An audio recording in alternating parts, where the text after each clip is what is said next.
What's up guys, Lay Cruz here. And now, what you're hearing is tong 850 pesos na microphone na binili ko sa Shopee. This is the Panasonic Em-2800A Uni Directional microphone. On this video, we're going to unbox this microphone. We'll be discussing the features of this microphone and we're going to make a couple of tests for this microphone. Just a bit of a note or disclaimer or whatsoever. Gumagamit po ako ng preamp and I'm using the Panasonic Smart Rig 2 for this microphone. For this part of the video, nagkaroon ako ng konting adjustment sa post-processing ng audio na to. Naglagay ako ng konting equalizer, compression, and adaptive noise reduction. For this part only Pero for the test itself, yung maririnig nyo po doon is yung raw audio nitong microphone na to, plus yung preamp na nakasaksak dito sa microphone na to. So stop the talking, tara na, and proceed na tayo sa unboxing.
By the way guys, hindi kasama dito sa unboxing yung 3-pin XLR microphone male to female cable. Binili ko siya separately para may kabit ko dito sa preamp na ginagamit ko ngayon.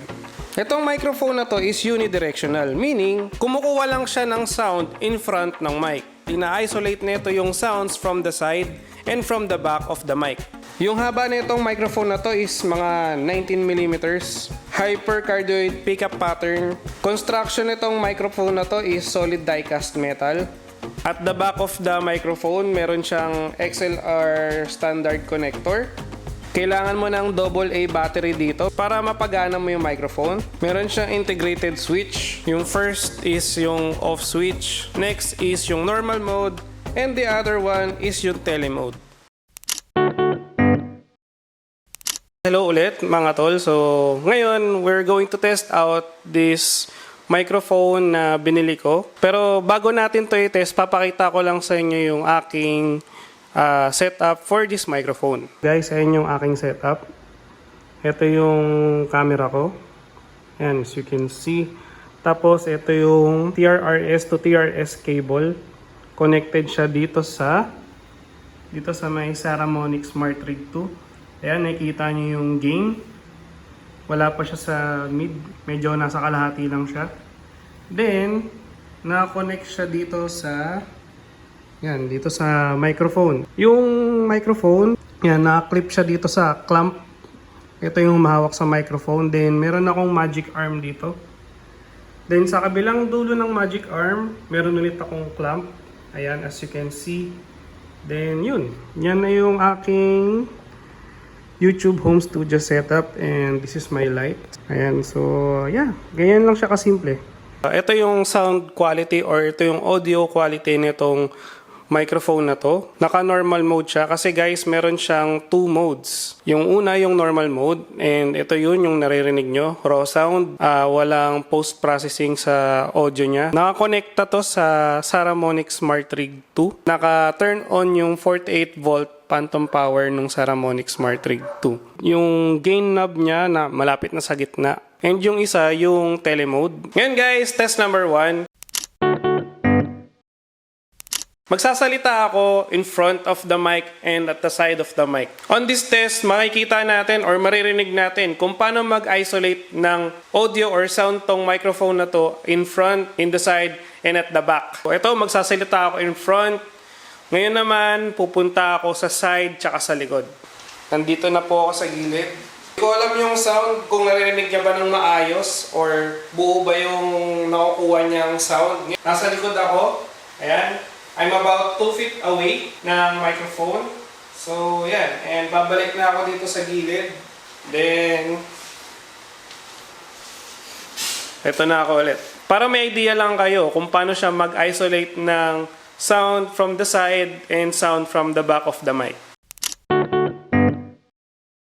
Ngayon naman guys, gagawa ako ng noise floor test. So, patay yung electric fan, wala po akong aircon, wala rin ako sound panels. Raw audio, ito po. Naka-turn on pa rin yung 48 volt phantom power. And naka-normal mode yung mic. In 3, 2, 1, noise floor test.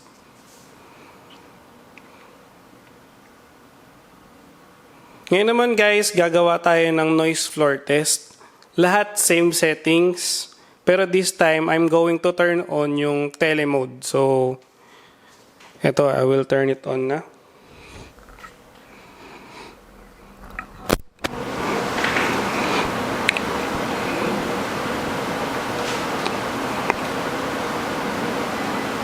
So, yun po yung noise floor test ng telemode. Telemode nito, sabog talaga yung tunog niya. So, hindi ko siya marerecommend na gamitin. Meron akong clip ng naka-telemode siya, pero hindi ko na lalagay ng buo. Bibigyan ko na lang kayo ng short clip lang, as in short clip lang kasi masakit talaga sa tenga. Hindi ko ma-advise na gumamit kayo ng earphones or headphones dito kasi nakakabasag ng eardrum. So, just a quick clip for the telemode test. Yan, ito yung telemode and hindi ko pa naririnig yung sound niya kasi nga tinatry ko pa lang siya for the first time. So yun. So guys, ang ginagawa ko dito sa microphone na to para hindi makita sa screen. Medyo ibaba ko lang yung magic arm. Yan. Pero yung microphone is still malapit pa rin sa mouth ko. So, kahit papano, kahit wala siya sa frame, nasasagap niya pa rin yung audio galing sa bibig ko. So, yan. Ganun pa rin yung sound quality niya. Ngayon guys, gagawa na naman ako ng another audio test. But this time, I'm not going to talk. On this test guys, ang gagawin ko is magtitimpla ako ng kape. Then, ire-record ko yung mga sounds nang gagaling dun sa pagtitimpla ko ng kape, yung procedure ba. Para ma-test out natin yung audio quality nitong microphone na to. What?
At this part, we're going to talk about the pros and cons of getting this product. Siyempre, unahin natin yung pros. Yung una, it's a very budget-friendly type of microphone. Nakuha ko to sa Shopee, mga 850 pesos lang. And dun pa lang, for the price, masasabi nyo naman na budget-friendly talaga siya. Second pro na nakikita ko dito sa microphone na to is yung build quality nito. As of now, wala akong mapapagkumparahan sa microphone na to dahil ito yung first time kong bumili ng ganitong type ng microphone. Pero masasabi ko naman sa pagkakagawa, yung materials na ginamit, solid die-cast, I think okay naman siya. Well, hindi ko pa siya natatry sa drop test. Wala tayong drop test dito, guys. We're just testing the audio quality of this microphone. I think yung build quality is one of the pros for this product. Yung pangatlo is yung audio neto. Tingin ko maganda or maayos naman siya. Para mapakinggan ko tong audio netong microphone na to, kumuha ako ng clip dito sa video na ginagawa ko ngayon and trinay ko siyang pakinggan. Compare ko yung audio neto versus dun sa Rode Video Mic Go ko. And masasabi ko naman na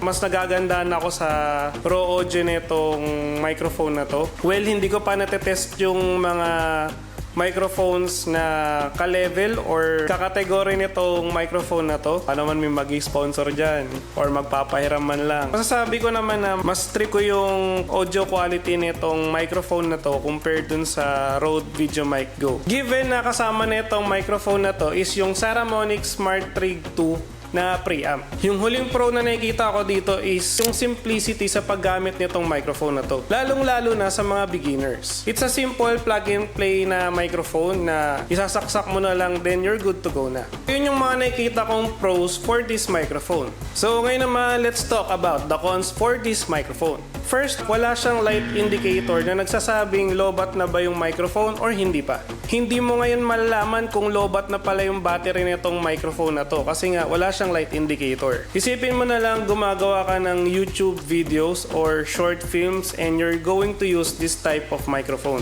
and suddenly nalobat to. Record ka ng video, wala ka na palang audio. Ito yung sa tingin kong biggest downside nitong microphone na to. Second con for this microphone, yung telemode nito, guys, sabog talaga.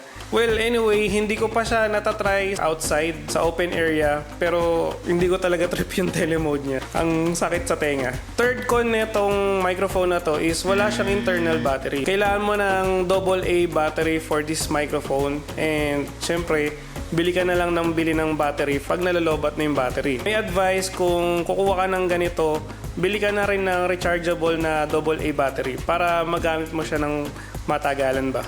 Fourth con, hindi mo malalaman kung nagpipick na ba yung boses mo dahil nga wala siyang light indicator.